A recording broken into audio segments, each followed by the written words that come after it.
Ya mereka yang mengkhianati itu gini, pengetahuan Tuhan itu selaras dengan kehendak manusia. Jadi kalau Tuhan tahu kamu bakal mengkhianati Yesus, itu karena keinginanmu untuk mengkhianati dia, bukan karena dipaksa untuk mengkhianati dia. Tujuan maka Tuhan kamu akan maka kamu akan dituntut oleh karena kemauanmu itu. Menyelamatkan. Tujuan Tuhan datang untuk menyelamatkan kan? Masa menyelamatkan hanya sebagian? Kan Tuhan udah tahu nih siapa yang berkhianat. Kenapa nggak semua diselamatkan gitu? Allah mengkehendaki semua orang selamat, tetapi tidak semua orang menggunakan kehendak bebasnya itu untuk percaya kepada Kristus. Dia mengkehendaki semua orang selamat. Uang Yesus itu dianugerahkan bagi dunia kok. Yohanes 3 ayat 16. Kayak kamu sekarang deh. Kamu itu dikehendaki Tuhan untuk selamat. Tapi kalau kamu menolak Kristus, kamu tidak menerima itu, ya kamu nggak berguna. Kamu pun akan dibuang ke neraka. Kamu tahu air itu memberikan kamu, membuat kamu untuk tidak haus. Tapi kalau kamu nggak minum air itu, kamu tetap haus. Sama seperti Kristus. Kamu tahu Kristus itu adalah jalan dan keselamatan. Tapi kalau kamu tidak menerima itu, ya kamu tetap akan dibuang. Kamu tidak memperoleh keselamatan itu. Itu konsekuensi yang Kak Michael, tujuan Tuhan datang untuk menebus, untuk menyelamatkan semua manusia niat awalnya. Kenapa dibiarkan sebagian gagal gitu? Bahkan menjadi pelaku penyalipannya. Saya kira tadi itu sudah menjawab, brother. Kalau kamu menyimak dengan baik ya. Jadi tadi dikatakan bahwa motivasi Yudas. Nah, itu yang perlu harus ketahui, bahwa kan motivasi Yudas itu bukan supaya kegenapan terhadap nubuatan Yesus digenapi. Nah, jadi memang nggak pernah dipaksa, begitu loh. Nah, kalau bro mengatakan semua orang betul, tapi keselamatan itu bersyarat, makanya baca Yohanes 3:16.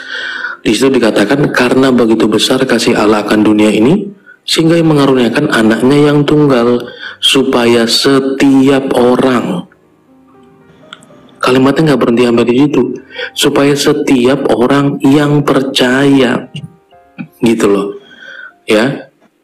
Saya kira itu tadi sudah menjawab ya, brother. Oke, Bang, terima kasih. Oke, terima kasih sebelumnya.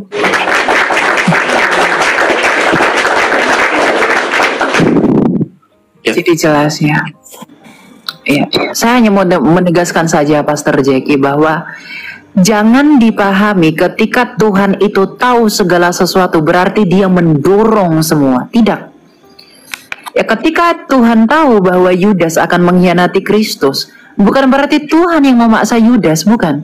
Tapi itu oleh karena keinginan yang murni dari Yudas. Maka Tuhan mengizinkan itu. Kalau Tuhan mengintervensi keinginan Yudas, maka Tuhan itu mengganggu kehendak bebasnya Yudas. Dan itu pun salah. Karena Tuhan mengaruniakan free will bagi manusia. Nah ini Allah kita yang hidup itu gitu loh. Argumentasinya itu yang jelas. Ya, dalam konteks dan juga konten yang bagaimana. Begitu, Tuhan kita itu bukan jadi sumber dosa. Saya paling anti dengan orang yang berbicara kalau mengatakan Allah itu jadi sumber dosa. Kalau tidak memperhatikan konteksnya, Tuhan itu tidak pernah jadi sumber dosa. Dia itu yang maha kudus dan kudus. Ketika dosa itu ada di Syamayim tingkat ketiga, dia tempat dia bertahta, malaikat yang memberontak itu langsung dilempar dari sana. Karena memang ekosistemnya dia itu tidak cocok dengan dosa. Itu saya pikir udah cukup menunjukkan bahwa Allah kita itu maha kudus di dalam kekudusannya. Tidak mungkin dia jadi sumber kejahatan, dan tidak mungkin Allah kita itu Allah yang berdrama. Dia sudah tahu, dia menetapkan, atau bahkan dia mendorong orang untuk berbuat dosa, kemudian diberikan penembus bla bla bla dan lain. Tidak. Itu bukan Allah kita. Ya, Allah kita itu sempurna, tanpa cacat dan noda. Ya. Ya, menarik ya teman-teman. Jadi kemahakuasaan Allah atau kemahatauan Allah itu yaitu pada ranahnya Allah, dan kemahatauan Allah itu tidak dinyatakan sepenuhnya dalam hidup kita.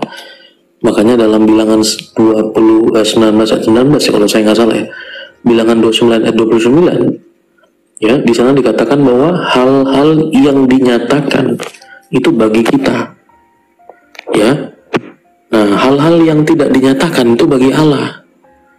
Nah, oleh sebab itu Kalau kita katakan bahwa apa yang dinyatakan bagi kita, keselamatan hanya dalam Yesus. Jadi jangan memilih keluar daripada keselamatan. Karena yang dinyatakan keselamatan melalui Dia. Nah, itu yang dinyatakan. Jangan kemudian kita mendompleng atau kemudian mencungkil Allah dari zona kemahatauannya Dia untuk membongkarkan itu kepada kita. Alhasil, ya, kita melihat orang yang tidak percaya dan mengatakan bahwa, wah, ini pasti orang-orang yang ditentukan untuk binasa ini. Seolah-olah dia tahu nama-nama itu pada kantong Allah.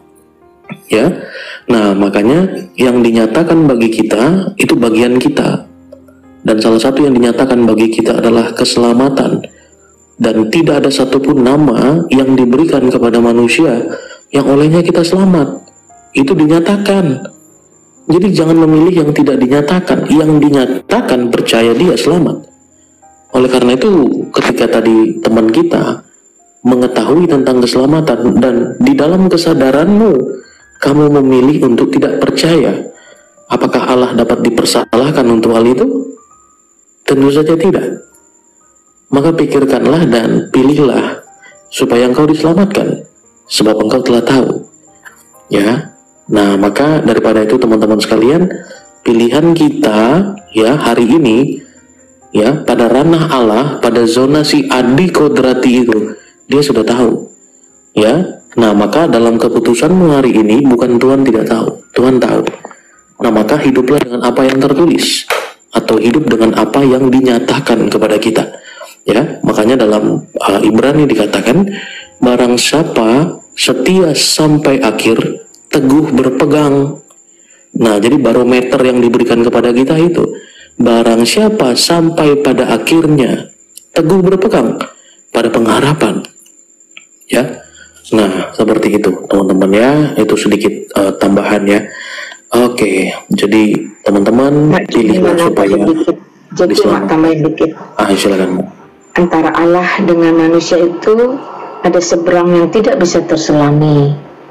Jadi ketika satu kali Allah pernah datangnya perang ke sisi manusia, itu bukan berarti kita manusia pun bisa menyeberang ke sana, datang kepada Allah, menjumpai Dia.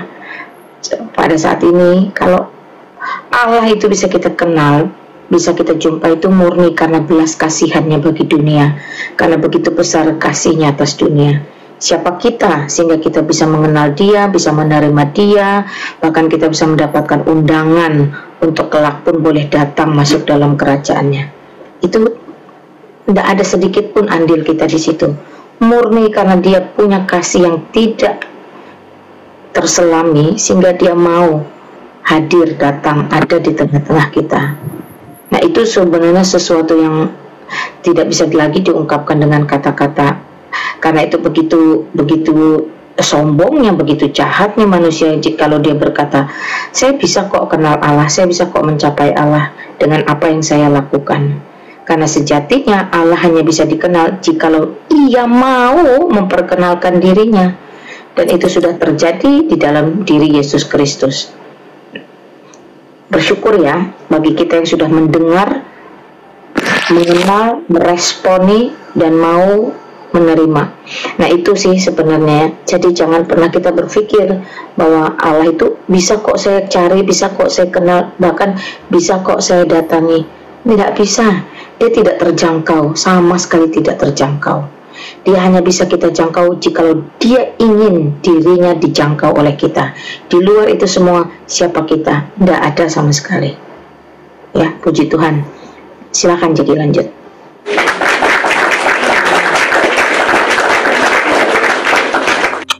Oke. Baik, puji Tuhan, luar biasa teman-teman ya. Kalau masih ada teman-teman dari Lintas Iman, saya persilahkan ya. Kepada teman-teman tentu kita kasih karpet merah untuk teman-teman Lintas Iman, sehingga ada pertanyaan atau pernyataan ya yang sekiranya membutuhkan konfirmasi daripada kami ya untuk disampaikan. Saya persilakan teman-teman, silakan untuk naik ya. Nah, jadi memang sangat ajaib dan luar biasa kalau kita berbicara tentang penyaliban Yesus Kristus, bahwa semua langkah ya tindak tanduk Kristus datang ke dalam dunia ini tidak pernah meleset daripada nubuatan.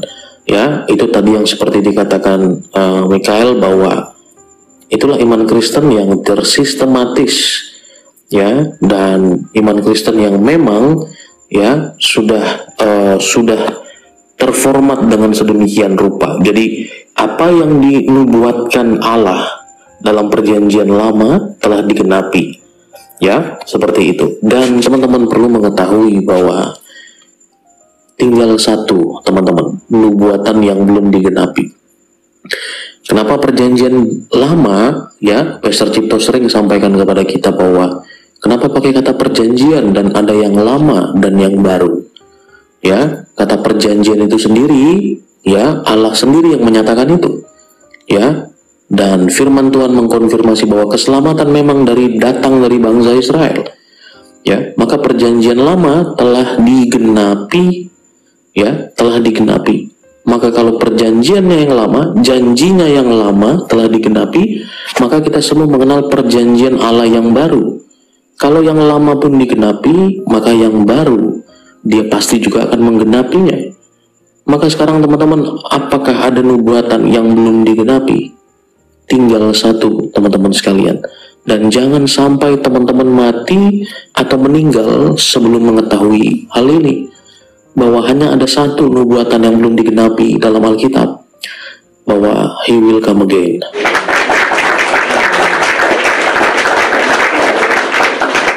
Itu pastor pasti. Jika ratusan nubuatan di perjanjian lama itu digenapi di perjanjian baru dan itu sempurna, maka kedatangannya pun yang telah dinubuatkan itu untuk kedua kalinya pasti terjadi. Makanya kamu berjaga-jaga. Bagi yang belum menerima Kristus, bagi yang belum menerima Yesus, bertobatlah. Kerajaan Allah telah dinyatakan dan itu akan segera ditegaskan. Ketika dia membawa sabitnya di awan-awan, maka kamu pun berbahagia. Kalau kamu menolak dia sekarang, kamu akan menerima ganjarannya, karena tidak ada pendamaian bagimu kepada Sang Bapa Allah yang Maha Tinggi itu. Maka bertobatlah. Ya, berita telah dikenal. Ya. Puji Tuhan. Ya, luar biasa. Maka sebagaimana perjanjian lama. Kenapa besar? Timothy bukan? Saudara Timothy di bawah, enggak tadi. Oh, nggak mau naik, dia lagi nongkrong di bawah itu. Iya, mungkin beliau lagi sedang. Ini kalau dibutuhkan itu luar biasa juga, pasti beliau pasti naik ya. Oke. Ya, pemain cadangan. Iya, baik. Mungkin beliau lagi sedang lagi santai ya. Karena memang ada yang masih urgent yang perlu dikerjakan, tapi puji Tuhan masih menyimak ya. Luar biasa teman-teman, pelayan-pelayan Tuhan ya, yang masih setia sampai dengan hari ini banyak sekali ya. Baik itu channel-channel ya, penginjil TikTok ya, Joseph ya, Bang Erben, Bang Justin, semua banyak ya pelayan-pelayan Tuhan yang mengajarkan back to the Bible, betul-betul kembali kepada kebenaran yang ortodoksi ya, khususnya berbicara mengenai keselamatan dan Allah Tritunggal ya. Itu fundamental iman Kristen teman-teman ya, itu fundamental iman Kristen. Jadi kami serius untuk hal itu ya. Nah, dan apa yang kami katakan misalnya bidat ya, sekte, aliran sesat, itu bukan kami yang mengatakan itu ya, dan kami mengikuti apa yang ortodoksi, bahwa itu sudah dianatema atau sudah dinyatakan bahwa tidak sesuai ya, seperti itu. Nah, baiklah, kita akan coba naikkan yang lain ya teman-teman. Terima kasih sekali lagi yang sudah nge-tap player dan nge-share, teman-teman yang sudah memberi, dan teman-teman yang sudah menyaksikan siaran ini. Terima kasih banyak sudah. Oke, Rizal, selamat malam. Selamat malam menjelang pagi Bang Jeki Sembiring. Iya, selamat Bang Michael.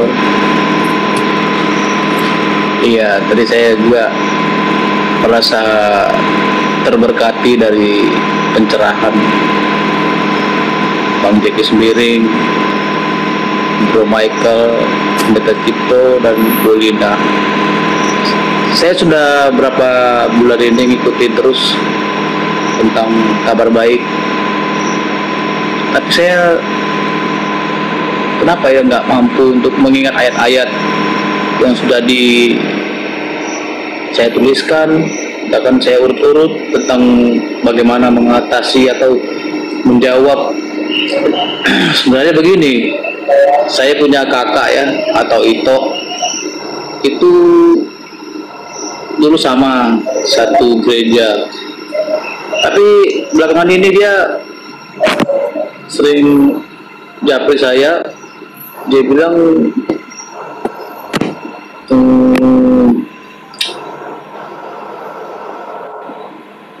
di Alkitab itu, di Perjanjian Baru,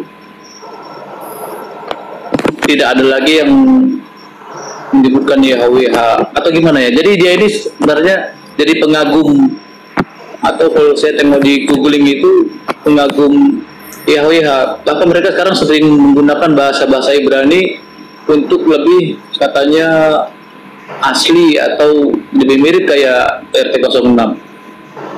Jadi saya kalah peluru ini untuk menjelaskan ke Ito saya itu. Karena dulu dia seorang yang lebih tekun dari saya untuk berdoa, bahkan dia sering ngajak saya untuk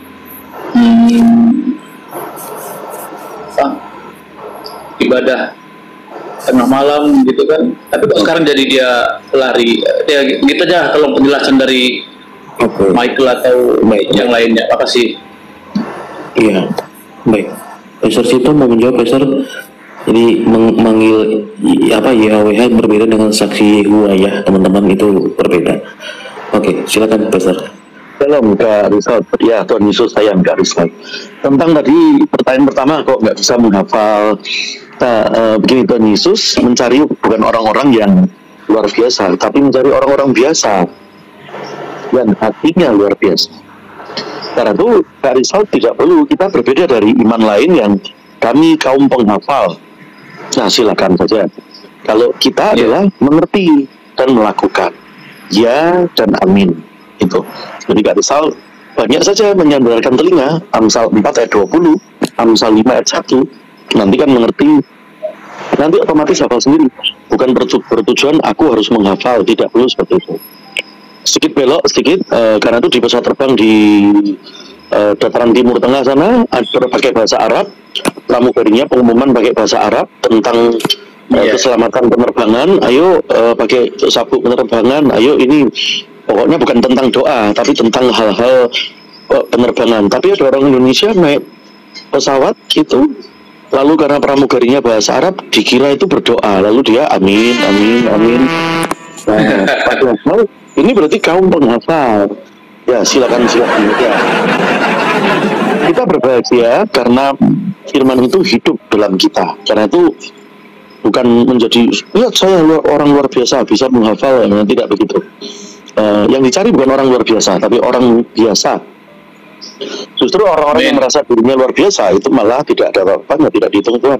Orang biasa tapi yang memiliki hati luar biasa, mencintai Tuhan. Itu Kak Rizal. Nah, lalu pertanyaan kedua, Anda kalah dengan kakak ya tadi kalau nggak salah. Lalu disebutkan kan nama 4 huruf tetragrammaton itu tidak boleh diucapkan sembarangan, termasuk di negara asal, termasuk kita di sini.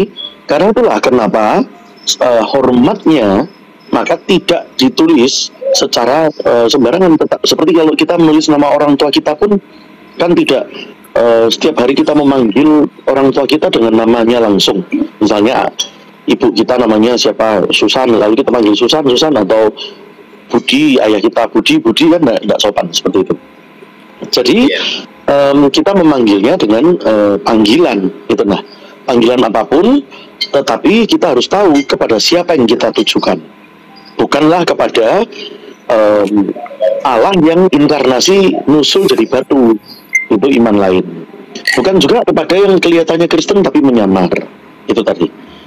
Jadi kalau misalkan Kak Rizal, saya memanggil Tuhan Yesus, memang Tuhan Yesus lah dalam bahasa Indonesia dan tidak salah itu tadi.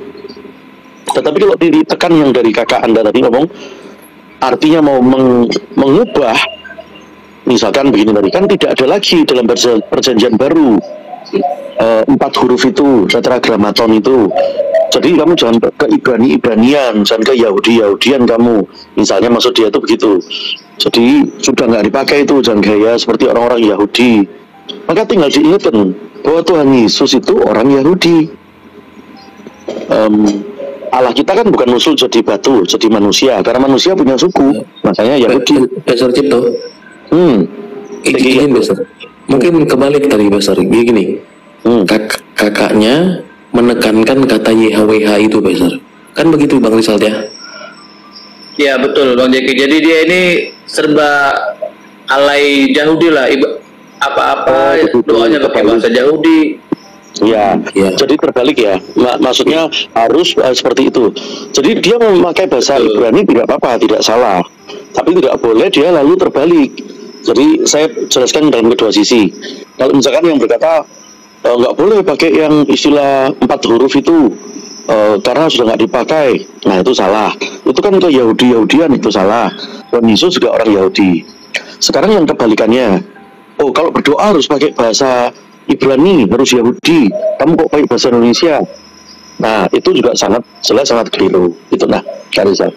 Jadi kalau titik tekannya dia adalah memarahi Anda karena mengartikan harus berbahasa Ibrani, ingat Tuhan kita, Allah kita, itu kan adalah pemilik alam semesta. Segala makhluk itu menanti kita, segala bahasa itu menanti kita. Kita ini anak-anak pemegang janji, anak-anak Allah. Karena itu segala bahasa, segala suku, segala bangsa akan mengaku. Kan itu akan Tuhan kita. Jadi tidak boleh dibatasi iman Kristen tidak terbatas kepada satu bahasa. Misal kalau ada iman yang kami harus satu bahasa, silakan. Kalau iman kita tidak bisa dikungkung oleh satu bahasa, itu gak bisa. Iman kita bukanlah berdasarkan bawaan dari sesuatu yang fana. Fana itu kan berarti tidak abadi. Tetapi diberi oleh dari yang tidak fana, yaitu yang abadi. Karena itu melebihi dari bahasa, melebihi dari gramatikal, bahasa-bahasa tertentu. Tetapi tetap kita harus mengerti bahasa asli Alkitab, Ibrani, Yunani, meskipun tidak harus semua orang belajar. Jadi bagi yang non-Kristen tanya kepada Kristen, bagi yang Kristen tanya kepada pastor, kan itu. Jadi kalau titik tekannya tadi terbalik, kakak Anda memarahi Anda, kalau berdoa harus begini atau begitu, maka tinggal diingatkan, bukan doa yang benar yang akan mendapat jawaban. Tapi tidak ada kata doa benar, itu tidak ada. Doa secara benar itu tidak ada. Kalau doa harus bahasa ini, kalau doa harus sembah sujud berapa kali, harus cuci tangan, cuci wajah. Tidak, dikatakan apa? Doa orang benar. Bukan doa secara benar, tapi doa orang benar. Jika dengan yakin didoakan, maka besar kuasanya. Gitu. Jadi bukan doa kalimatnya ataupun bahasanya harus dengan bahasa tertentu. Tidak demikian. Itu Kak Rizal. Iya. Terima kasih Pastor Cipto. Sedikit Kak Rizal. Kalau kakaknya saudara itu benar-benar belajar bahasa Ibrani, ketika dia mengucapkan nama Yahweh, itu sebenarnya dia belum belajar. Dia itu belum belajar. Yahweh itu bukan bahasa Ibrani. Yahweh itu bukan bahasa Ibrani. Nama tetragramaton Yod He Vav He itu nggak bisa dibaca. Itu adalah nama yang kudus.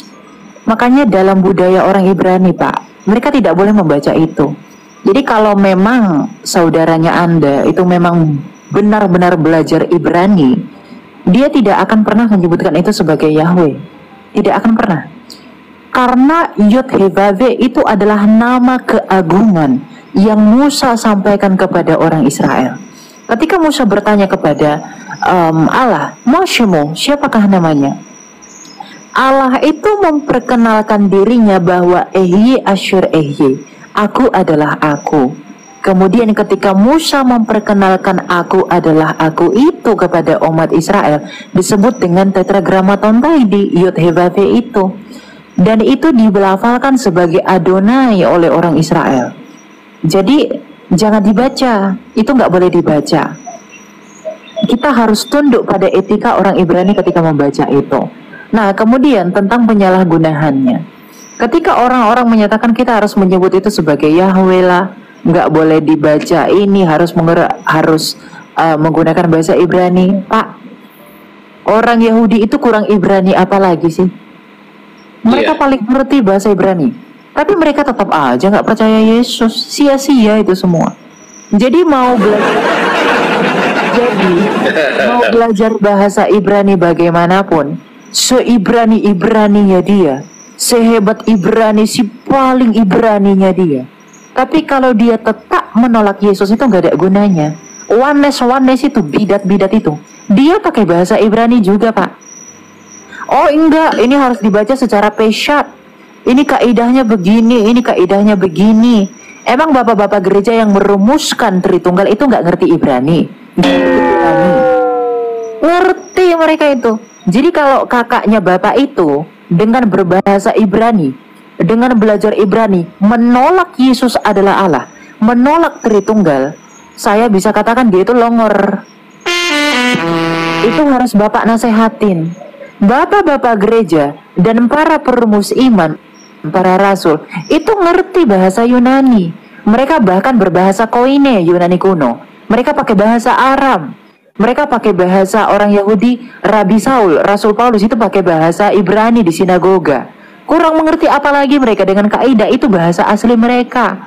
Bahkan Rabi Saul itu adalah rabi, muridnya Gamaliel, muridnya sekolah teologi elit orang Yahudi. Tapi dia percaya kepada Yesus. Apakah dia tidak mengerti kaidah Ibrani? Ngerti dia itu.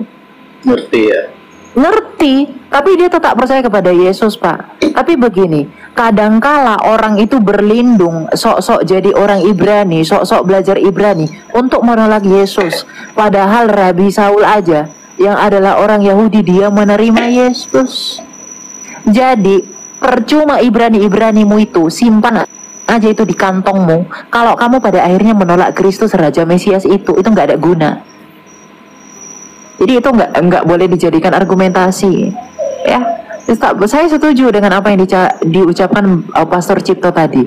Yesus itu memberi karunia itu bagi semua bangsa. Karena itu pergilah, jadikanlah semua bangsa muridku. Kamu akan menjadi saksiku dari Samaria ke Yudea, seluruh Yudea sampai ke ujung bumi. Artinya apa? Bumi ini penuh dengan kemajemukan bahasa, tidak masalah Ibrani, tapi tetap pelihara budaya Ibrani untuk memahami ungkapan Yesus yang adalah orang-orang yang adalah di sekeliling orang Ibrani. Pahami itu. Haleluya. Itu harus dipahami, betul Pak. Jadi begini, seibrani-ibraninya orang, saya ada melihat oneness ini, bidat ini yang menolak Yesus dan juga menolak ketritunggalan. Dia juga pakai bahasa Ibrani, tapi mirisnya Pak, dia nggak ngerti.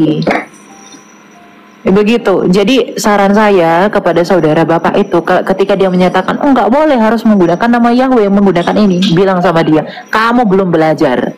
Yahweh itu nggak boleh diucapkan dalam budaya Ibrani. Kamu harus tunduk pada hukum mereka itu. Kalau memang kamu belajar. Saya setuju dengan ucapan Pastor Cipto bahwa adab itu lebih tinggi dari ilmu, Pak. Setinggi-tingginya ilmu, kalau nggak ada adab itu nggak ada guna. Bang Michael, boleh saya potong sedikit? Silakan. Iya, jadi mungkin Bro Michael sudah tahu sedikit tentang pengagum YHWH atau pengagum Yahweh. Itu mereka itu kayaknya sudah sistematis, dan mereka sudah dicekokin banyak-banyak ilmu. Jadi seringkali saya undang dia untuk ikutin seperti ini ya, lintas agama, lintas iman. Dia nggak mau. Jadi saya terus didoktrin, dikasih pengajaran. Memang dia seorang yang pinter lah ya, dia dari IQ-nya lebih tinggi dari saya. Jadi saya drop, nggak berani. Makanya saya berusaha belajar cara menjawab dari begini Pak. Kalau saudara Anda itu menggunakan kata YHWH, tapi imannya tetap benar, dia percaya kepada Tritunggal, percaya kepada Yesus adalah Tuhan dan Allah, dan Sang Firman yang menjadi daging, itu tidak menjadi masalah. Yang menjadi fokus saya, ketika dia menjunjung tinggi nama YHWH, tetapi dia menyalahkan kita yang menggunakan kata Allah. Jadi biasanya pemuja kata YHWH, pemuja kata Yahweh ini, mereka itu adalah orang-orang yang anti dengan kata Allah. Nah ini nggak bener, karena di perjanjian lama kata Allah itu sudah dipakai dalam bahasa rumpun Ibrani. Eloah itu tidak diterjemahkan sebagai Yod-Heh-Vav-He, Pak. Tuhan dalam bahasa Ibrani itu bukan Yod-Heh-Vav-He, itu Adonai. Makanya tetragrammaton itu dipanggil sebagai Adonai. Itu adabnya mereka. Makanya di perjanjian baru, Yesus itu tidak secara eksplisit mengakui dirinya adalah Allah. Karena itu adab mereka dan budaya mereka, nggak boleh dilanggar itu. Kemudian sekarang ada orang Indonesia yang sok-sokan memuja nama YHWH, menyebutnya Yahweh lagi. Itu salah total itu. Kemudian menyalahkan kita yang menggunakan kata Allah. Kamu nanggung itu belajarnya. Bilang sama dia. Siap. Dia tobat itu. Iya harus seperti itu, Pak. Kita harus tegas kepada hal ini agar orang lain yang mendengarkan argumentasi dia itu tidak tersandung. Iya dong. Kita yang menggunakan kata Allah ini yang diklaim salah sama pemuja pemuja YHWH itu, kita diklaim salah. Gerakan mereka itu baru lahir, bukan sejak lama itu. Iya, mereka ingin meradikalisasi. Iya. Itu hanya karena asumsi mereka di luar ekstra kanonikal bahwa kata Allah itu katanya Tuhannya orang sebelah. Padahal sebelum kelahiran Tuhannya orang sebelah di abad ke-7, abad pertama inskripsi jabat di Arab itu sudah menggunakan kata Allah. Ketika Sa'adia Gaon, Rabi Yahudi pada abad ke-10 menerjemahkan Bereshit bara Elohim et hasyamayim ve et haaretz, kata Elohim di sana itu diterjemahkan menjadi Allahu dalam bahasa Arab. Orang Yahudi aja menggunakan kata Allah, Pak. Ini Kristen sosokan menggunakan kata Yahweh. Dan menyalah-nyalahkan lagi. Itu bukan beradab namanya. Ya, orang Yahudi aja, pemilik asli dari naskah itu semua, itu menggunakan kata Allah. Ini sosokan pakai nama Yahweh, itu kan tancuk itu. Gitu. Tapi dalam catatan selama imannya masih benar, ya nggak apa-apa, tapi bilang aja sama saudara bapak itu, jangan salahkan pengguna kata Allah, kamu kurang belajar sejarah itu. Iya, tapi mereka sudah punya gereja sendiri itu, mereka udah pakai apa namanya kayak kerudung ya, bukan jilbab, kerudung. Pakai mantila itu namanya. Oh mantila, jadi dia udah kayak Budaisme gitulah, bau-baunya. Udahlah suka hatimu lah, bilang aja lah sama dia. Aku juga pernah. Itu Mas Doya. Lanjut. Oke, mulai tegodang. Terima kasih banyak. Ya, Tuhan berkati, Pak. Ya, jangan setengah-setengah ya teman-teman ya. Langsung aja tetap melakukan ke 613 hukum Taurat sekalian biar mantul ya. Jangan setengah-setengah. Nah gitu teman-teman. Jadi bahkan waktu kami di YouTube itu ada juga ya. Bahkan dia mengatakan kami ini anti Kristus, tapi kami tidak anti Hamasyah. Wah ngaco ya. Dan itu dinyatakan tuh, kami ini anti Kristus memang katanya, tapi kami tidak anti Hamasyah. Nah dalam perspektifnya ya harus kembali kepada bahasa aslinya. Nah seperti itu ya teman-teman. Itu repot banget ya. Dan supaya teman-teman mengetahui sedikit bahwa kenapa kemudian Roh Kudus dicurahkan pada hari Pentakosta dan mereka punya satu karunia semua ya, yaitu karunia berbahasa yang mereka tidak tahu, dan bahasa-bahasa itu disebutkan dalam Alkitab ya, dan salah satu diantaranya adalah bahasa Arab.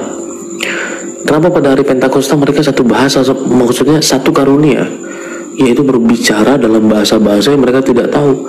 Kok yang satu bukan karunia mengajar, yang satu bukan karunia ini? Karena karunia Roh Kudus itu bekerja bukan karena kepentingan kita, tapi karena kepentingan Dia. Kepentingan ya Allah waktu itu pada hari Pentakosta adalah amanat agung Kristus, yakni pergi jadikan semua bangsa. Nah kalau para rasul kemudian pakai bahasa Ibrani ya, dengan bahasanya masing-masing. Rasul Paulus pergi ke mana bahasa Ibrani, apa orang bisa mengerti? Kan tidak. Oleh sebab itu pada hari Pentakosta, ya, mereka mengalami satu karunia semua. Ya ini berbicara bahasa-bahasa lain yang mereka sendiri tidak tahu. Karena kepentingan karunia tersebut pada waktu itu adalah pemberitaan Injil kepada bangsa-bangsa. Ya, seperti itu. Jadi janganlah kemudian kita mendiskreditkan ya perkenanan Allah hanya karena bahasa. Dan yang paling radikalnya adalah ketika kami percaya atas nama Yesus Kristus, selamat atau tidak, mereka katakan masuk neraka. Saya nggak tahu ini karena pendapat orang per orang ya yang meyakini keyakinan seperti itu. Nah begitu. Jadi nggak selamat karena salah nama tuh. Ya, nah jadi terlalu sempit ya cara berpikirnya dan tidak merangkum secara komprehensif ya kebenaran firman Tuhan itu seperti apa. Oke, puji Tuhan. Coba kita masuk ke teman-teman yang lainnya, teman-teman. Mungkin mohon maaf teman-teman, kita sampai 2:30 ya di tempat saya karena tadi saya memang ada perjalanan pelayanan. Jarak yang cukup jauh, jadi kita sampai 2:30 saja. 2:30 Wita maksud saya, ya di tempat saya Wita ya teman-teman. Seperti itu. Oke, kita lanjutkan.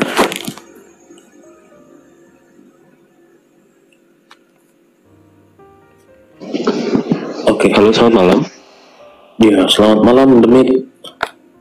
Shalom. Ya, Kak, saya dari Katolik ini. Nah, ada ini terkait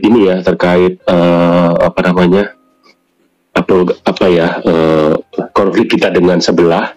Ini saya mau tanya nih dari pendapat itu, kenapa kita masih orang Kristen ini kan hari raya kita ya, tapi kenapa hari raya kita itu masih pakai istilah wafat Isa Al-Masih gitu. Jadi seolah-olah itu milik sebelah gitu. Terus akhirnya kalau menurut saya sih ya, lah itu barang kita gitu. Kemudian dijadikan pakai istilah tetangga atau bahasa tetangga. Akhirnya kan seolah-olah menjadi milik tetangga gitu ya. Itu yang pertama gitu. Kemudian ini Kak, soal terjemahan ini. Kebetulan saya nggak tahu bahasa Yahudi ya. Jadi ada dari Lukas bab 2 ayat 35 mengenai kalau di bahasa Indonesia ditulis dan suatu pedang akan menembus hatimu gitu. Sedangkan kalau di Inggris itu and a sword will go through your heart. Lah, kalau heart itu kan jantung Kak, gitu. Jadi ini yang benar, sebenarnya yang tertusuk pedang itu jantung atau hati gitu. Gitu. Mungkin itu dulu mau ditanggapi. Oke. Ya. Baik. Coba Bang Jeki tentang Isa Al-Masih ya. Iya, silakan Pak. Saya mau kasih lihat teman-teman, kalau Isa Al-Masih itu kan biasanya perkara kalender diributin ya. Iya. Nah, ini saya punya kalender.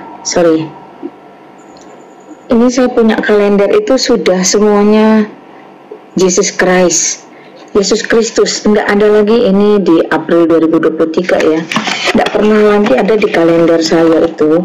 Dan saya kemarin cek kalender bank swasta itu yang besar-besar di daerah saya di Jakarta sini juga sudah tidak menggunakan Isa Al-Masih. Ini ya Yesus Kristus, kalau hanya terkait kalender. Tapi nanti saya jelaskan kenapa Isa Al-Masih itu. Iya. Nah, yang lebih penting lagi, ini kan kalender ada sedikit lah untuk internasionalnya. Iya. Teman-teman nggak bisa baca Hongkongnya, tapi ada Malaysianya, ada Singapurnya. Di sini pun tidak ada penggunaan kata-kata Isa untuk hari-hari libur perayaan. Semuanya serba menggunakan Yesus Kristus, Jesus Christ ya. Artinya ini membuktikan bahwa penggunaan Isa Al-Masih itu makin kesini sudah banyak yang ditiadakan. Sudah banyak yang ditiadakan itu dulu. Nah, supaya teman-teman mengerti. Jadi jangan ragu kalau hari ini pun kita bisa berkata tegas. Nah, terkait kata-kata Isa Al-Masih itu, memang sebenarnya kita harus akui ada 400 tahun, artinya 4 abad. Indonesia tidak memiliki Alkitab dalam bahasa Indonesia, tetapi kita memiliki Alkitab itu dalam terjemahan bahasa Melayu. Bayangkan 400 tahun ya. Nah, dari misalnya kayak Injil Matius itu terjemahan Riul tahun 1629, atau Klinkert 1879, atau WA Bode 1938, itu semuanya dalam bahasa Melayu. Jadi dulu dalam Alkitab itu bukan hanya Isa Al-Masih, tapi juga ada kata-kata Ka'bah bahkan ya, sehingga dulu di Tenggarai sering menjadi perselisihan. Kenapa bisa terjadi begitu? Nah, karena dulu pun SDM kita terbatas. Ketika SDM itu terbatas, maka kita ada sedikit menggunakan dari orang-orang saudara-saudara Muslim, di mana mereka juga menggunakan bahasa Melayu. Nah, tetapi apakah itu menjadi persoalan yang sangat berarti saat ini bagi orang tua angkatan dulu, yang mereka sih tahunya di dalam Alkitab memang tertulis Isa Al-Masih, maka mereka akan terus menurunkan itu atau menggunakan istilah itu. Termasuk gereja-gereja Al-Masih itu kenapa bisa ada? Itu kalau nggak salah tahun 1950-an, itu Bung Karno itu memang mengeluarkan satu peraturan, tidak boleh ada berbau nama itu, ini unsur politik ya, tidak ada nama yang berbau Tionghoa, etnis Tionghoa. Itu sebab sebenarnya kalau diselidiki, gereja-gereja Al-Masih itu kebanyakan adalah gereja-gereja Tionghoa dulu yang merubah namanya menjadi gereja Al-Masih. Nah, itu terkait, kalau hari ini mau diubah pun itu terkait banyak hal, entah itu perizinan, entah itu sejarah bagaimana para tua-tuanya mau memutuskan. It's okay, kita singkirkan. Yang jelas penggunaan Isa Al-Masih itu akhirnya menjadi satu bagian oleh orang-orang lama yang diturunkan sampai hari ini. Nah, itu penggunaannya saja. Tetapi saya setuju dalam satu hal begini, jikalau mereka menggunakan Isa Al-Masih itu merujuk kepada pribadi Yesus Kristus yang ada di dalam Alkitab, sebenarnya tidak pernah menjadi persoalan ya, kecuali kalau ada penggunaan kata Isa alaihissalam. Nah, Isa alaihissalam ini menjadi satu perbedaan besar. Isa alaihissalam itu 100% bukan Yesus Kristus. Tetapi kalau masih ada penggunaan Isa Al-Masih yang merujuk kepada Yesus Kristus, kita masih bisa toleransi. Ini saya juga berdasarkan pengalaman ya, ketika saya berusaha menginjili suku Sunda, khusus Jawa Barat, itu mereka taunya memang Isa Al-Masih itu adalah Yesus Kristus. Nah, ketika kita beri pemahaman bahwa itu merujuk kepada Alkitab, kita bolehkan. Tetapi kalau itu merujuk kepada Isa alaihissalam, maka saya tegaskan itu bukan. Nah, seperti itu dari saya. Mungkin teman-teman mau tambahkan, silahkan. Ya, silakan. Itu hanya masalah bahasa ya. Nah, iya, itu karena kan, ya, kalau dulu kan memang jarang terjadi konflik seperti ini, jadi saya juga kurang ngeh gitu. Nah, sekarang ketika banyak ini, akhirnya oh iya ya, kenapa kok bisa saya jadi ingat itu gitu. Tapi ya terima kasih untuk penjelasannya gitu. Terus yang kalau konflik tentu sebenarnya tidak, karena yang ada coba dilihat kan hampir tidak ada, dan memang tidak ada kalau orang Kristen lalu lantas menutup ibadahnya agama lain itu atau jadi bukan konflik, yang ada malah kita lebih dipersekusi itu. Nah iya itu ada dan sengaja di olok-olok misalkan dengan berbagai sebutan, bahkan sampai ada yang Tuhan Yesus kan sunat, bekas sunatnya mana, dagingnya mana, bekas sunatnya. Kalau dia Allah berarti kan dagingnya Allah, ayo dicari lah. Itu kan olok-olok, karena itu ruangan-ruangan seperti ini itu untuk menjawab, bukan konflik tapi untuk menjawab kesalahpahaman itu. Dan kalau orang yang bertanya betul tulus, maka kami menjawab, kami salut gitu. Banyak di antara mereka tulus dan mendapat pengertian yang benar. Tapi kadang sebagian itu molok karena sudah dicuci pikirannya dengan guru-guru yang memang mau mengolok-ngolok iman kekristenan gitu lah. Jadi itu hal yang berbeda. Jadi tidak pernah konflik, yang ada malah kita yang lebih diarah untuk dibully. Begitu ya. sekaligus menjawab pertanyaan Anda yang kedua. Iya. Lukas 2:35 maksud Anda itu kan ya? Iya. Tentang menembus. Ya. Itu bukan menembus hati. Anda membacanya salah tadi. Terjemahannya bukan menembus hati, menembus jiwa. Itu. Lalu yang Anda artikan heart, yang di sana bukan heart tapi jiwa. Itu. Jadi kalau dalam bahasa Yunani-nya menggunakan kata psyche, itu artinya adalah jiwa. Kalau hati itu kan kardion, itu nah. Contohnya di Matius 5 ayat 8 itu pakai kardia, hati. Berbahagialah orang yang tulus hatinya, yang murni hatinya. Itu nah. Itu Kak siapa? Kak Ya. Pak mendengar. Gimana Kak Demit? Kita kan pakai icon ya. Nah, ikonnya itu yang karena icon itu yang ditusuk 7 pedang itu adalah bentuknya kok kayak jantung gitu. Nah, waktu itu saya juga nggak ngeh gitu karena nggak terlalu tertarik ya dalam hal rohani gitu. Tapi ketika saya mulai bertumbuh iman itu, loh kok iya ya gitu. Terus saya waktu itu coba Kak Demit itu ada untuk Lukas 2 ayat 35 itu memang ada perbedaan persepsi untuk memahami Lukas 25 itu sebagai kuasa Maria dan lambang perseteruan antara Katolik dan Protestan tentang frasa supaya menjadi nyata pikiran hati orang. Nah, jadi karena Halo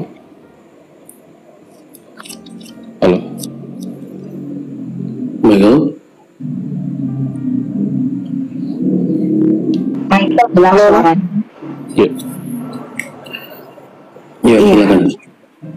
Enggak, maksud saya tadi yang bertanya tentang lambang jantung bla bla bla itu karena ada perbedaan pemahaman untuk Lukas 2 ayat 35 itu. Ya, untuk frasa kuasa Maria itu bahwa supaya menjadi nyata pikiran banyak orang. Gitu. Oh iya, apa ya? Oke gitu. Tapi di apa ya? Saya nggak tahu ya kalau di Protestan dan lain-lain ya. Tapi di kata-kata di ibadah kami itu juga saya agak rancu nih. Kenapa kok selalu menggunakan ada doa litani ya? Pernah tahu itu? Tidak pernah kita selalu mengucapkan hati Yesus atau hati Bunda Maria kan gitu. Tapi kok gambarnya bukan hati organ gitu. Maksudnya itu yang kemudian saya agak bingung gitu loh. Antara gambar kemudian terjemahan. Nah, saya mau tahu nih kalau di Yunani atau Ibrani itu gimana gitu. Kata-kata itu tadi kan sudah dijelasin itu ya? kata hati yang dipakai di situ kan kardion. Oh gitu. Oke, baik. Iya. Iya. Tadi dijelasin sama Pastor Cipto. Oh iya, terima kasih kalau gitu saya lupa. Oke. Yaudah. Terima kasih Kak. Yuk. Oke, terima kasih Bang Demit. Tuhan berkati. Yuk. Oke. Ya. Mungkin satu lagi ya teman-teman, kita naikkan teman-teman dari lintas iman atau tadi yang ada yang seiman, saya persilahkan ya.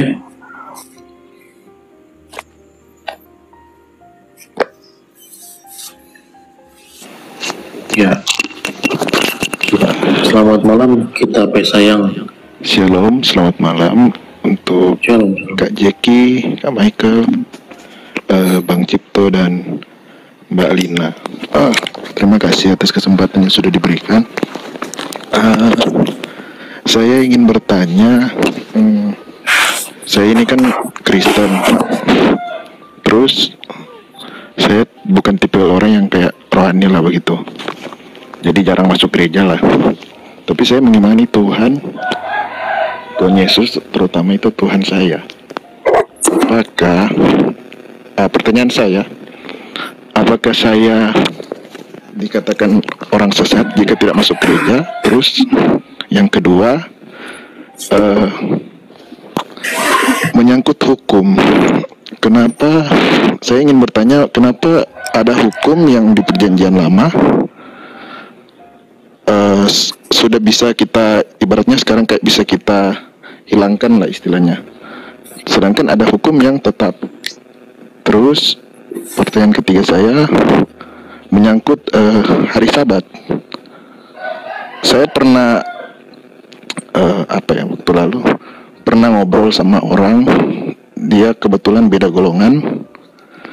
Dia ngomong kayak kenapa ada orang ibadah tapi tidak menguruskan hari Sabat. Kayak kalau di golongan mereka, kalau menyangkut hari Sabat itu kayak nggak bisa ngapa-ngapain lah kayak gitu. Sedangkan di kita kayak masih bisa beraktivitas. Ya itu saja pertanyaan saya. Terima kasih. Ya, silakan tolong. Tadi yang pertama apa, Kak kita? Yang pertama, apakah berdosa kalau tidak ke gereja ya? Ya. Pertanyaan pertama saya itu, saya kan Kristen tapi saya jarang ibadah gitulah. Tapi saya iman Tuhan itu selalu dengan saya selalu berdoa di rumah. Apakah saya dikatakan orang sesat jika tidak masuk gereja? Oke, enggak. Kalau dikatakan sesat, tidak semudah itu untuk menganatema orang menyatakan sesat, Pak. Imanmu benar, tapi kamu kamu jarang ke gereja, itu bukan karena kamu sesat, tapi karena kamu malas. Nah, jadi tidak mudah untuk menyatakan sesat. Nah, kemudian tentang Sabat, tentang sesat itu kan sebenarnya subjektif ya. Sesat dalam definisi pemahaman kamu akan doktrin kah, atau memang karena kemalasan kamu menjadi disesatkan? Saya tidak mengerti untuk hal itu. Tapi kalau memang kamu jarang ke gereja karena motivasi-motivasi yang tidak bisa ditoleransi, ya seperti yang dijelaskan Pastor Cipto Saji, berarti kamu terindikasi menghindari perkumpulan-perkumpulan dan pertemuan ibadah. Dan kalau memang motivasinya dan alasannya itu tidak baik, ya pasti itu akan berdosa, bukan sesat ya. Nah, mengenai Sabat, gini teman-teman, golongan-golongan Adventis itu berpikir bahwa hari Sabat itu Sabtu aja. Itu salah total. Secara terminologi, hari Sabtu atau Sabat itu memang perhentian, tapi Sabat itu bukan bermakna hari Sabtu. Kata Sabat itu berasal dari kata kerja dengan akar kata yang sama, yang berarti berhenti, beristirahat dan membuang. Misalnya dalam Keluaran 12 itu, tidak melalaikan dalam imamat, merayakan, melenyapkan. Selain dari makna berhenti, itu mengandung kata menghentikan. Ya. Jadi kata Sabat itu sering dihubungkan dengan hari Sabtu atau hari ketujuh. Itu dalam artian apa? Bahwa hari ketujuhnya orang Yahudi itu adalah hari Sabtu. Karena dari hari Sabat itu sendiri ada dua kata, Yom dan Syabat. Makanya Yom Kippur, Yom Syabat. Nah, itu berdiri tanpa kata Yom. Jadi kata Sabat itu berdiri tanpa kata Yom. Yang nggak boleh diterjemahkan dengan hari Sabat, melainkan Sabat aja. Itu salah. Jadi Sabat itu berdiri bukan Yom Sabat, tetapi hanya Sabat. Yang seharusnya itu tidak dapat diterjemahkan hari Sabat, melainkan Sabat saja. Makanya kalau Sabat itu dipahami sebagai hari Sabtu saja, itu salah. Ingat dan kuduskanlah Sabat. Jadi perjanjian lama itu menulis kata Sabat, itu bukan merupakan hari atau kata Sabat yang berdiri sendiri, yang maknanya cukup luas, yakni perhentian. Nah, kenapa orang Kristen beribadah pada hari Minggu? Selain memang tradisi para rasul untuk menguduskan hari Minggu itu, kemudian memutuskan untuk menjadi perkumpulan agar kita memperingati hari kebangkitan Tuhan kita pada hari yang ketiga, yakni pada hari Minggu. Tapi hal itu juga berkaitan bahwa Yesus adalah Tuhan atas hari Sabat. Makanya para rasul dan bapak-bapak gereja itu menggunakan hari Minggu itu sebagai pusat peribadatan kita. Bukan berarti kita menggeser Yom HaSyabat itu menjadi hari Minggu, enggak. Sabat itu berlaku untuk orang Yahudi, bukan untuk kita. Jadi kalau orang bilang kamu mengubah, bahkan ada orang-orang tertentu, Paus itu antikristus, dia itu merubah hukum hari Minggu, dia itu merubah Sabat ke Sabtu, itu salah. Karena Sabat itu tetap Sabtu, itu tidak dibuang. Tapi dalam pemahaman Sabat itu sendiri itu tidak harus selalu bermakna hari Sabtu, tapi hari perhentian, kemudian juga hari beristirahat, membuang, tidak melalaikan dalam ayat-ayat Imamat dan Keluaran tadi yang saya bacakan tadi. Begitu. Jadi boleh kalau kamu beribadah hari Sabtu pun nggak masalah, tapi jangan menyalahkan teman-teman Kristen yang beribadah pada hari Minggu. Karena kekristenan itu memahami bahwa Yesus adalah Tuhan atas hari Sabat, kemudian tradisi para rasul itu merayakan kebangkitan Tuhan kita pada hari Minggu dengan alasan apa? Bahwa Yesus Kristus adalah Tuhan atas hari Sabat. Sesimpel itu sebenarnya. Itu untuk dua itu aja saya jawab. Yang lain saya berikan kepada Pastor Jackie, Cipto, dan Bu Lina. Silakan. Shalom Kak kita. Tadi pertanyaan ketiga kalau nggak salah tentang perintah-perintah ya. Kok nggak semua masih dilakukan hingga sekarang? Apa benar itu pertanyaannya Kak kita? Iya, shalom. Iya, pertanyaannya kayak kenapa ada hukum yang kayak di perjanjian lama, yang kayak di perjanjian baru udah bisa kita istilahnya lewati lah. Contohnya makan buah dan lain-lain. Tapi ada hukum yang kayak kita masih pakai kayak gitu. Parameternya itu di mana ya, Pak? Itu aja sih. Ya, simpelnya begini. Jadi itu yang Anda tanyakan tentang Torah. Torah itu sendiri kan tidak pernah dibatalkan. Torah itu digenapi oleh Tuhan Yesus. Yang dibatalkan tentu adalah hukuman-hukuman, dalam arti hukumannya itu dipatahkan oleh karena penebusan karya dari Tuhan Yesus. Torah sendiri, supaya Anda mengerti ininya kan terdiri dari 3 hukum, yudisial, seremonial, sama moral. Nah, hukum moral ini yang 10 hukum Taurat itu yang tentu sampai sekarang jangan ada Allah lain di hadapanku itu, nah sampai sekarang itu ada. Kalau seremonial itu kan seperti yang masalah kurban, persembahan kurban, tentang sunat. Nah, begitu pula kalau yudisial itu tentang cambuk. Nah, itu sudah tidak berlaku lagi. Kalau untuk yang seremonial itu berlaku bagi orang-orang yang Yahudi. Contoh, kalau memasak anak domba, memasak domba begitu, tidak boleh dengan susu induknya itu tadi. Tetapi Abraham malah melakukan itu karena Abraham kan bukan Yahudi, kan kakeknya Yahudi. Abraham Yahudi kita tahu kan adalah yaitu Yehuda. Yehuda itu kan anak dari Israel. Israel kan Yakub. Yakub adalah anak Isa. Isa adalah anak Abraham. Jadi Abraham melakukan itu kok, yaitu memasak anak domba tepatnya dengan susu induknya. Yang mana itu sebenarnya kalau di Yahudi sekarang tidak boleh. Berarti apakah berlawanan Abraham dengan Yahudi? Tidak, Abraham malah kakeknya. Jadi itu diberikan waktu di zaman Musa kan. Untuk orang-orang, kalau waktu zaman Musa sudah ada yang namanya Yahudi kan, sudah ada waktu zaman Musa tadi. Itu siapa Kak kita. Nah, sekarang arti lebih dalam dari Torah. Torah itu terdiri dari 4 huruf Ibrani, yaitu Tav, Vav, Res, dan He. Tav itu artinya perjanjian, Vav itu manusia, Res itu kebangkitan, He itu kasih karunia.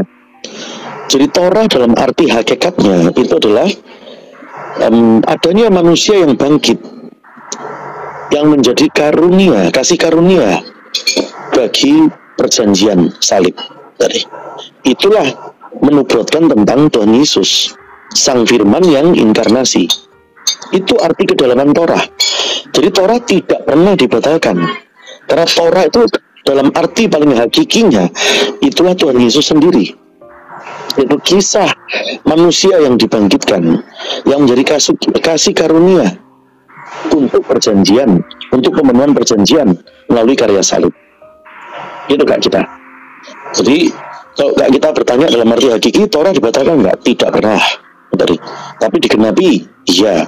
Tapi yang tidak diikuti apa? Kalau dalam ukuran yang lebih ukuran tatanan yang lebih ringan, yang bukan hakikinya yang dibatalkan, tetapi hukum seremonialnya sama hukum yudisialnya itu saja yang tidak diikuti. Apalagi kalau kita yang bukan orang Yahudi. Itu kayak kita. Jadi seperti sunat di hari ke-8. Ada orang kan banyak mengelok-ngelok iman Kristen, orang Kristen nggak mengikuti Taurat, itu sunat hari ke-8. Kalau kami sunat, nah mereka sunatnya di usia 12 tahun. Ya sama, itu juga tidak sesuai itu nih. Kalau ada yang memarahi kita, misalnya, oh kamu tidak ngikutin Taurat, kamu makan babi. Lah malah mereka makan unta, gitu nih. Itu melanggar Taurat itu tadi. Sebab itulah Taurat yang hal-hal yang yudisial itu dengan hal-hal yang seremonial itu khususnya untuk orang Yahudi. Yang yudisial pun untuk yang di Yahudi juga sekarang tidak semua dipakai. Misalnya hukum cambuk itu tidak dipakai seperti itu. Demikian kita. Ya, saya setuju dengan pendapat Pak Pendeta Cipto. Menanggapi tadi dari Kak Michael. Saya ini loh Pak yang tanya, kan di 10 hukum 10 hukum Allah itu ada di, kalau nggak salah ada 2 part kan, kayak bunyi yang ke-1 sampai ke-4 itu batu 1, bunyi yang ke-6 sampai ke-10 itu batu yang 1. Nah terus saya pernah ngobrol dengan salah satu adalah pendeta dari golongan yang lain, terus dia ngomong kayak kenapa mereka menguduskan Sabat, karena itu tertulis di hukum yang bunyi yang ke-4 dan itu adalah hukum yang utama. Nah sedangkan saya kan golongan kebetulan GPDI. Menurut mereka itu kalau bicara kudus berarti kita memang nggak bisa melakukan apa-apa kayak gitu, harus disucikan sekali. Bagaimana tanggapan Bapak mengenai itu kira-kira? Terima kasih. Ya, itu tentang sebentar lagi ini kan kita masuk Elul ya, bulan permengan. Setiap juga nanti memasuki Rosasana. Rosasana itu tahun barunya tahun baru secara Yahudi, bukan kalender Gregorian Romawi ini. Nah itu selalu kan didahului dengan Elul, perenungan, pertobatan, merenung. Gampangnya dalam bahasa kita ini istirahat, kontemplasi, gitu lah. Waktu penciptaan langit dan bumi, Allah beristirahat setelah penciptaan 6 hari. Nah itu waktu disebut itu kan belum ada nama-nama hari itu, Senin, Selasa, Rabu, Ahad, itu belum ada. Jangankan yang sudah ribuan tahun lalu, sedangkan yang sudah di zaman kalender sudah muncul itu, hari itu bergeser kayak kita. Ada penyesuaian kalender. Saya setuju Pak. Saya setuju. Minta maaf, boleh dipotong. Nah, gini, saya setuju dengan hari itu tidak penting lah, Sabtu, Minggu itu sama lah. Tapi maksudnya makna dari Sabat itu, nah kalau menurut dari Bro Michael tadi kan, Sabat itu mengarah bukan ke hari. Sedangkan kan kalau di Alkitab yang saya tahu, Sabat itu hari. Jadi kira-kira yang benar itu yang mana ya Pak? Kira-kira. Terus apa yang harus kita lakukan ketika Sabat? Kira-kira menurut hukum yang benar. Ya, Sabat itu titik tekannya adalah makna dari perenungan, makna dari kontemplasi, itu intinya. Makna bahwa kamu ingat bukan kepada yang di bawah karya manusia, tetapi kepada penciptamu. Intinya itu titik tekannya Sabat. Semudah itu aja. Jadi kalau sekarang orang misalnya baik yang non Kristen kan ada mengelok kita, nggak bener, harinya, nah gitu. Lalu ada juga yang dari Kristen lalu yang benar hari Sabtu, hari Minggu. Itu tidak menjadi titik tekan nama-nama hari, tetapi titik tekan dari Sabat itu adalah apa? Yaitu hari Elul, itu hari pertobatan, artinya perenungan, yaitu kontemplasi. Semudah itu aja kita. Jadi kalau yang dikatakan antara Michael sama kita tadi tidak ada perbedaan. Iya, gitu. Betul. Ini tekannya tetap kepada perenungan tersebut. Itu kita. Saya tambahin dikit aja. Boleh tanya satu lagi nggak Pak? Sebentar saya tambahin dikit ya Sahabat. Kalau kamu merujuk di Keluaran 20 itu kan memang jelas, ingat dan kuduskanlah hari Sabat, sebab 6 hari lamanya engkau bekerja dan seterusnya. Jadi memang Sabat itu artinya adalah hari perhentian. Alkitab tidak mencatat nama hari kecuali hari 1, 2, 3 dan seterusnya. Tapi bagi saya pribadi berdasarkan pengalaman kami dulu, hari Sabatnya kami, hari perhentiannya kami tidak bisa melulu di hari Minggu. Ya, kenapa? Karena memang sebagai orang yang memiliki dinas tertentu, itu kita memiliki satu pekerjaan yang hari itu bergulir terus. Nah, jadi sahabatnya kami tidak melulu bisa jatuh di hari Minggu. Tapi apakah kami tidak memiliki hari Sabat atau hari perhentian di mana 6 hari lamanya kita bekerja, maka Tuhan meminta atau mengizinkan kita untuk hari ketujuh itu sungguh-sungguh menikmati perhentian, perhelatan untuk bisa bersekutu dengan Dia. Ya tentu saja kami tetap memiliki hari Sabat, cuman hari Sabatnya kami tidak melulu jatuh di hari Minggu. Itu terkait kedinasan kami dulu ya. Nah puji Tuhan sampai hari ini, sejauh ini seiringnya berubahnya situasi, kita bisa akhirnya benar-benar di hari Minggu itu tidak dinas. Jadi kita bisa normal lah seperti layaknya orang. Nah karena kami kalau dari operasional itu kedinasan operasional tidak bisa melulu di hari Minggu. Tapi kami itu berpikir dan memang Tuhan kasih kami tetap damai sejahtera walaupun hari Sabat kami tidak di hari Minggu, tapi hari itu kami bisa mengambil satu waktu untuk benar-benar bisa bersekutu membangun mesbah keluarga.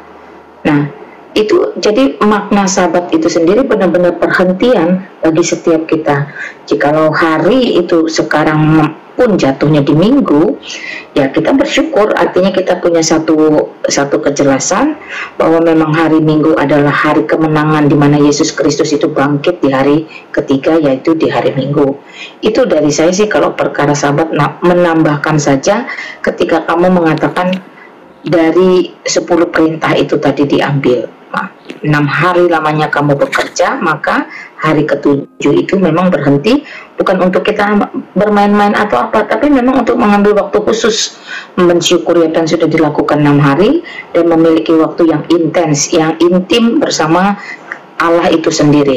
Itu dari saya. Ya, tentang Sabat tadi, silakan. Bu Pendeta Lina, itu dia Bu. Ya, jadi pertanyaan ke saya kayak gini Bu. Cukup bro. Oh cukup. Oh ya, terima kasih. Nanti next silakan join lagi ya, supaya kena semuanya brother. Terima kasih semua. Iya, terima kasih. Sama. Tuhan Yesus sayang nggak kita? Berarti.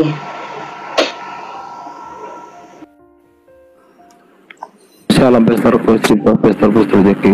Shalom Kak Lina. Oke, jadi begini, permasalahannya sama Michael, gak usah menyentil agama yang lain seperti itu. Jadilah terang kita di sini, jangan menjadi batu sandungan. Itu maksud saya. Nah, ketika dia menyentil salah satu denom, itu akan menjadi perpecahan. Kemudian baru bilang bagaimana? Kan Pak Cipto sudah lihat. Ada baiknya di training dulu lah Pak Jeki untuk mereka yang naik di sini. Ketika saya seorang apologet berdiri ditanyakan tentang hari Sabat, saya dari gereja Masih Advent hari ke-7, saya tidak pernah menyalahkan kalian yang pada hari Sabat, pada hari Minggu. Enggak, saya menyatakan untuk tidak menjadi batu sandungan kita di atas. Nah kalau dia menyerang begitu, ya sudah kita mulai peperangan yang baru lagi. Kan nggak begitu kita. Buat apa kita menjadi apa di sini jadi batu sandungan? Hendaklah kita menjadi terang satu sama yang lain. Bagaimana Pak Cipto? Saya minta tanggapan Pak Jeki. Ya, kalau saya tentang hari Sabat clear ya, hari perhentian saya dulu berdasarkan pengalaman clear. Saya tidak mengkhususkan hari, karena hari ke-7 bagi kami waktu itu pengalaman kami memang tidak melulu jatuh di Minggu, di Sabtu atau apapun. Nah, tapi silahkan lah ya kalau ada pemahaman lain. Bagi saya secara pribadi dengan suami, hari Sabat atau hari perhentian itu sesuai dengan 10 perintah tadi, tidak juga disebutkan harinya hari apa. Monggo silahkan. Ya, yang maksudnya Billy tekannya di sini Kak Lina. Kalau menurut Billy tadi, Michael kan berkata mereka yang dari gereja Advent ke-7 menyalahkan yang lain tentang orang Kristen yang lain tentang Sabat. Maka Billy Billy kan dari Advent ke-7, nggak ada kok, saya nggak ada menyalahkan. Intinya itu, ya saya rasa gini, kita mesti saluti Billy. Michael itu kan usia berapa, 17-18an ya, sangat luar biasa. Kita dulu waktu usia 17-18an masih ngapain kita tentunya. Jadi juga ruangan kan didengarkan yang awam supaya nanti mereka tidak salah paham. Mungkin titik tekannya Michael sesederhana ini aja. Kalau ada sebagian dari mereka yang dari Advent ke-7 lalu menyalahkan, itu nah tentu bukan sikap resminya dari Advent ke-7, tentu tidak. Karena apa? Gereja pun kan tidak pernah ada pertentangan, ayo Advent hari ke-7 dengan yang ini GPI misalnya dengan yang apa, lalu kemudian mari kita bukan tidak perlu kita peruncing, pilih kita meninggikan, bukan untuk meruncing. Kalau itu hal yang lebih pada tatanan yang lebih, bukan tatanan yang sesuatu yang keselamatan, itu hanya tata ibadah saja. Jadi tekannya itu. Jadi usia kita kan jadi untuk separuhnya kita nggak ada usianya. Jadi di training dulu lah anak muda itu.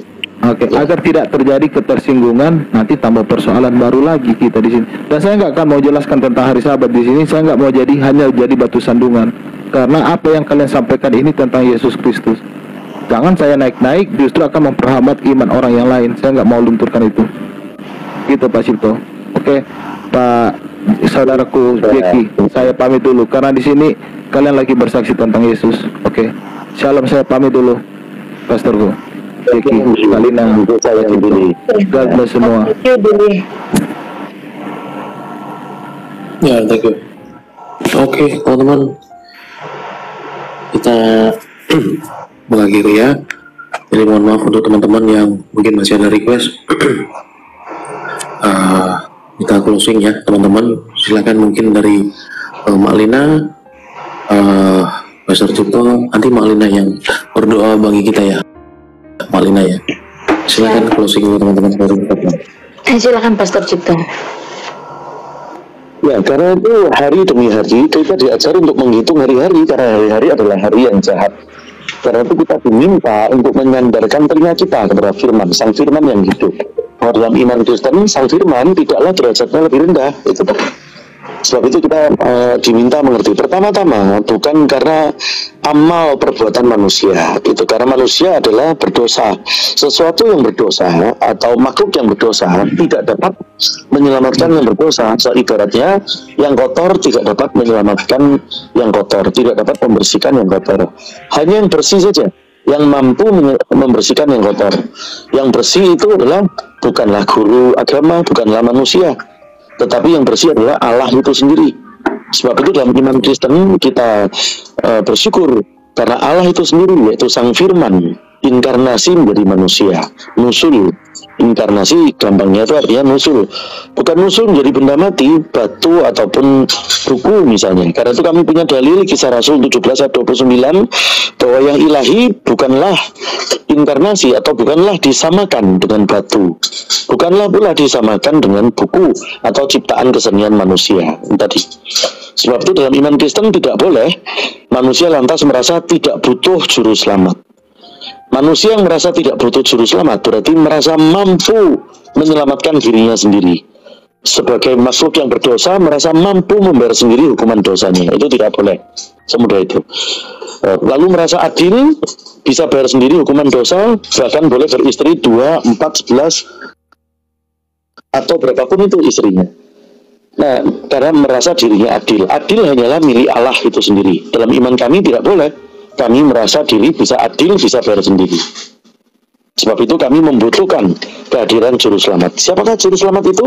Yaitu Allah, yaitu yang inkarnasi, sang firman yang inkarnasi menjadi manusia. Allah kami tidak pernah satu bilangan. Kalau satu bilangan itu macam duduk di atas lalu tidak bisa ke bawah. Allah kami bukanlah macam bilangan. Allah kami melebihi daripada penjelasan bilangan. Allah kami tidaklah tiga. Tidak pernah Allah kami tiga. Juga Allah kami tidaklah satu. Allah kami adalah maha hadir. Hadir di atas, memenuhi langit dan memenuhi bumi. Yeremia 23:24. Bahkan langit dan segala langit tidak dapat menampung Allah. Itulah dikatakan di dalam 2 Tawari 6 ayat 18. Jadi Allah kami bukan tiga, bukan pula satu. Jauh melebihi dari penjelasan bilangan. Kami berbangga, kami diselamatkan bukan oleh amalan pahala kami. Bukan kami menyogok Allah, meminta rahmat Allah melalui amalan pahala kami. Karena amalan pahala manusia itu adalah bersumber dari manusia, sesuatu yang sudah tercemar dosa.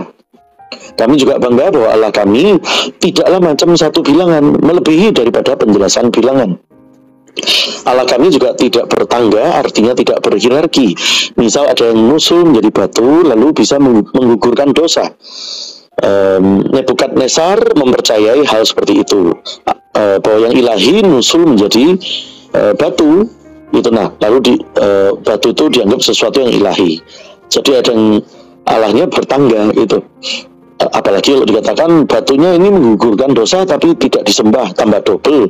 Kalau ada yang menggugurkan dosa harusnya disembah, karena yang bisa menggugurkan dosa hanyalah Allah.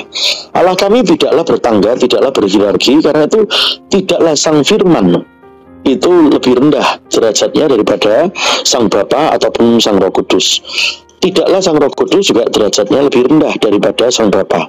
Allah kami tidak pernah seperti MLM misalnya, Bapa menjadi bos, lalu kemudian punya anak buah, yaitu Sang Firman dan Sang Roh Kudus, yang dianggap hanya dampak, hanya manifestasi, hanya kata-kata. Tidaklah demikian. Sang Firman dan Sang Roh Kudus itu tidaklah derajatnya lebih rendah. Allah kami adalah Maha Esa, Maha Hadir. Allah dalam iman Kristen adalah melebihi dari panca indera. Sang Bapa, Sang Firman, dan Sang Roh Kudus satu hakikat, tidak terpisahkan, namun bisa dibedakan. Apa bedanya antara Sang Bapa dengan Sang Firman? Sang Bapa adalah Allah yang tidak terhampiri, terang yang tidak terhampiri. Dengan panca indera manusia tidak terhampiri, apalagi hanya panca inderanya manusia, hanya panca, tidak bisa menjangkau Allah. Nah, jangankan dengan panca, 1000 indera pun tidak dapat menjangkau Allah. Karena itu Bapa adalah terang yang tidak terhampiri. Sedangkan Sang Firman inilah yang inkarnasi menjadi manusia. Keluar dari Bapa, inkarnasi menjadi manusia. Keluar bukan sesuatu yang keluar dari Bapa, tidaklah lebih rendah dari Bapa. Karena itu tidak bertangga, tidak MLM. Gitu. Sang Firman inilah yang lalu inkarnasi menjadi makhluk hidup, bukan batu, bukan makhluk mati, bukan benda mati, tapi makhluk hidup, yaitu manusia. Sedangkan Roh Kudus apa? Roh Kudus adalah sumber kehidupan yang keluar dari Allah. Karena itu Sang Bapa, Sang Firman, dan Sang Roh Kudus tidak ada antara satu dengan yang lainnya itu derajatnya lebih rendah. Tidak. Allah kami adalah Sang Bapa, Sang Firman, Sang Roh Kudus yang satu hakikat, bisa dibedakan namun tidak bisa dipisahkan.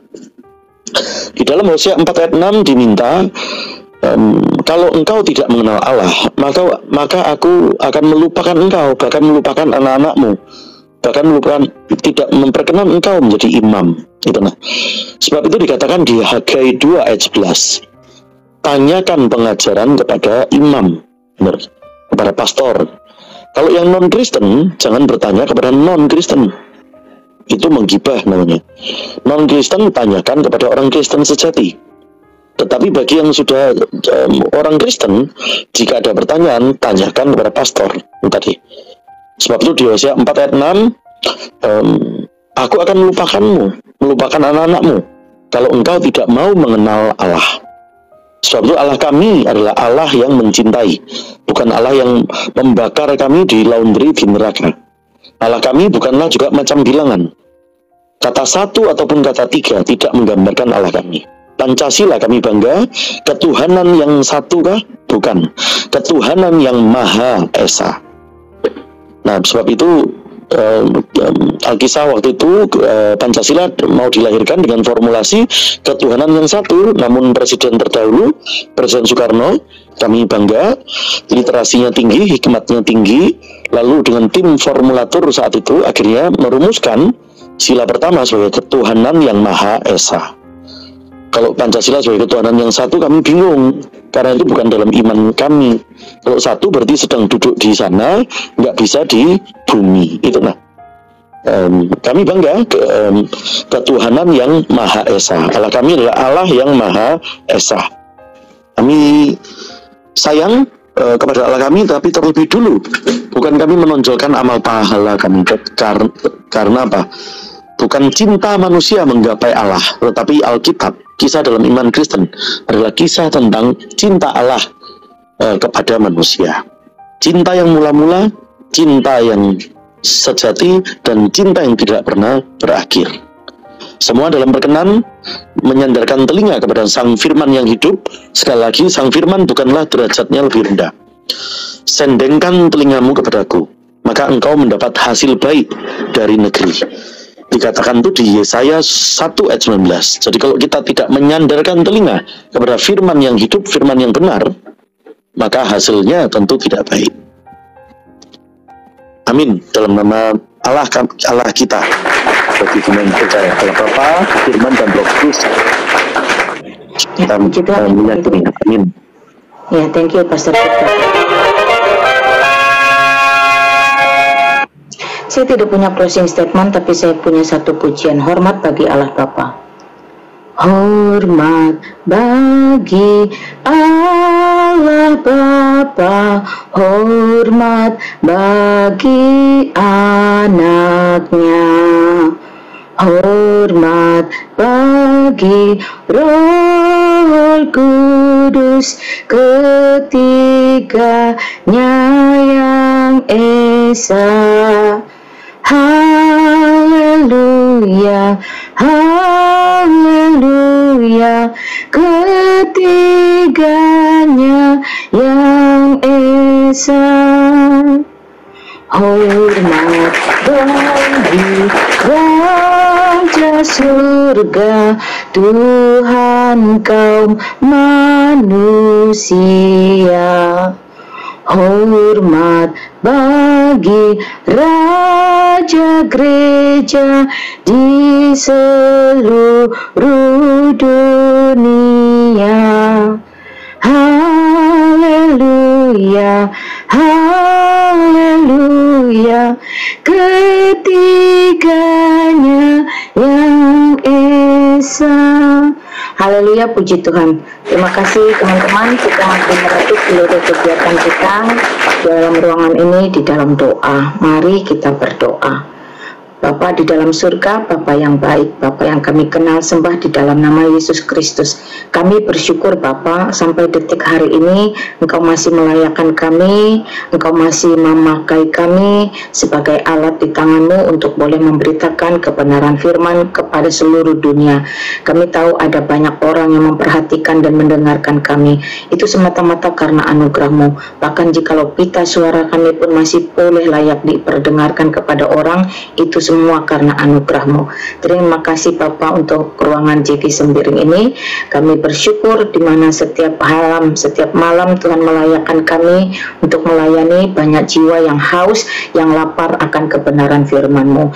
Kiranya Engkau terus memberkati para hamba-Mu yang setia, yang sungguh mendedikasikan apa yang Tuhan percayakan kepadanya untuk dikembalikan lagi demi kemuliaan nama-Mu. Berkati JG, berkati Pastor Cipto, berkati setiap narasumber yang sudah naik, berkati para teman-teman yang sudah bertanya, berkati mereka yang typing baik positif maupun negatif. Berkati hamba-Mu sendiri ya Bapa, karena dalam keterbatasan kami sebagai manusia yang berdosa, kami sejatinya tidak pernah merasa layak ada di hadapan-Mu. Karena itu kami mohon belas kasihan-Mu. Jika ada kesalahan, ada pelanggaran dalam cara kami bertutur, cara kami berpikir, kiranya juga Engkau berbelas kasihan, sehingga dosa dan pelanggaran kami tidak menghalangi apa yang kami mohon di hadapan-Mu. Kami juga berdoa Tuhan untuk setiap para apologet yang terus berjibaku menyatakan kebenaran firman Tuhan secara alkitabiah. Tuhan, perlengkapilah mereka dengan hikmat dan bijaksana. Berikan penguasaan diri.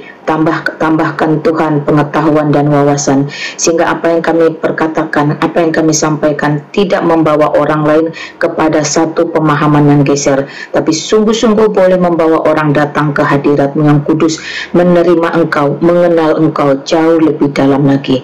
Terima kasih Bapa. Kami juga berdoa buat rekan-rekan sepelayanan kami yang mungkin saat ini Bapa dalam pemahamannya sedikit bergeser dari apa yang Tuhan kehendaki. Kiranya juga Tuhan berikan pengampunan kepada mereka, mampukan mereka Tuhan untuk memiliki hati yang lebih peka akan suara-Mu, sehingga apa yang mereka sampaikan pun tidak menjadi batu sandungan bagi orang lain. Kami tahu Tuhan tidak semua perkara bisa kami hadapi dan kami tangani, semata-mata kami hanya bisa mengandalkan Engkau. Jikalaupun kami harus melayani di bawah tekanan, di bawah hujatan, di bawah ancaman, kami percaya Engkau Engkau tetap bekerja dalam segala perkara itu untuk mendatangkan kebaikan bagi setiap kami. Terima kasih Bapa di surga. Bersyukur untuk semua teman-teman yang selalu support dalam pelayanan kami di sosial media. Mereka yang share live, tap layar, bahkan berbagian dalam memberi. Engkau berkati setiap apa yang ditabur, sehingga boleh menjadi berlipat-lipat kali ganda di dalam kemurahan-Mu saja. Terima kasih Bapa di surga. Jikalau sebentar kami akan beristirahat dalam kelemahan fisik kami, daging kami, jikalau ada sakit penyakit, Tuhan pulihkanlah, segarkanlah kami Bapa, sehingga dalam beberapa jam kemudian kami boleh bangun dengan semangat yang baru, hati yang baru, dan kami tetap diberikan satu kesadaran untuk tetap terus memberitakan Injil dengan motivasi yang benar di hadapan Tuhan. Jikalau ada sesuatu yang tidak benar Tuhan, yang geser, Engkau sendiri yang mencelikkan, sehingga kami boleh disadarkan. Terima kasih Bapa di surga. Segala puji hormat syukur kami kembalikan kepada Allah Bapa, Putra dan Roh Kudus. Kami sungguh berdoa memohon hanya di dalam nama Tuhan Yesus Kristus, Juru Selamat kami yang hidup, yang selalu mengajarkan kami berdoa. Doa Bapa kami. Bapa kami yang ada di dalam surga, dikuduskanlah nama-Mu. Datanglah kerajaan-Mu, jadilah kehendak-Mu di bumi seperti di surga. Berikanlah kami pada hari ini makanan kami yang secukupnya, dan ampunilah kami akan kesalahan kami, seperti kami juga mengampuni orang yang bersalah kepada kami. Dan janganlah membawa kami ke dalam pencobaan, tetapi lepaskanlah kami daripada yang jahat, karena Engkaulah yang punya kerajaan dan kuasa dan kemuliaan sampai selama-lamanya. Amin. Amin. Iya, thank you Pastor Cipto, thank you. Terima kasih Malina, terima kasih Pastor Cipto. Teman-teman semua ya. Selamat istirahat. Ketemu lagi kita semua, diberkati selalu, diberi penuh cinta senantiasa setiap hari, dipenuhi dengan kemenangan. Amin. Jadi thank you banyak Ceki. Semua kita ketemu lagi, bye semua. Dan Yesus mencintai. Amin. Haleluya. Puji Tuhan, terima kasih banyak teman-teman sekalian. Saya mendapatkan 64 teman baru atau teman-teman yang sudah follow host. Terima kasih banyak teman-teman, dan kiranya yang mau terlibat dalam diskusi lintas iman pada waktu yang akan datang, silakan teman-teman follow dan silakan terlibat untuk berdiskusi. Dan teman-teman yang mau untuk terus ya mendukung siaran ini dengan tadi yang sudah tap layar, yang sudah nge-share, dan bahkan teman-teman yang berlomba-lomba untuk memberi, saya mengucapkan banyak terima kasih, dan saya percaya Tuhan akan memberkati teman-teman lebih lagi, dan orang yang memberi tidak akan kekurangan. Dan semua teman-teman dalam pergumulan, sakit penyakit, bahkan di dalam di dalam cobaan hari-hari ini, jangan berhenti berdoa sampai terjadi sesuatu, dan kita percaya bahwa Tuhan menetapkan langkah-langkah orang yang hidupnya berkenan kepada Tuhan. Terpujilah nama Tuhan Yesus Kristus. Teman-teman tetaplah berdoa bagi kami, bagi Pastor Cipto, bagi Mak Lina, bagi Mike.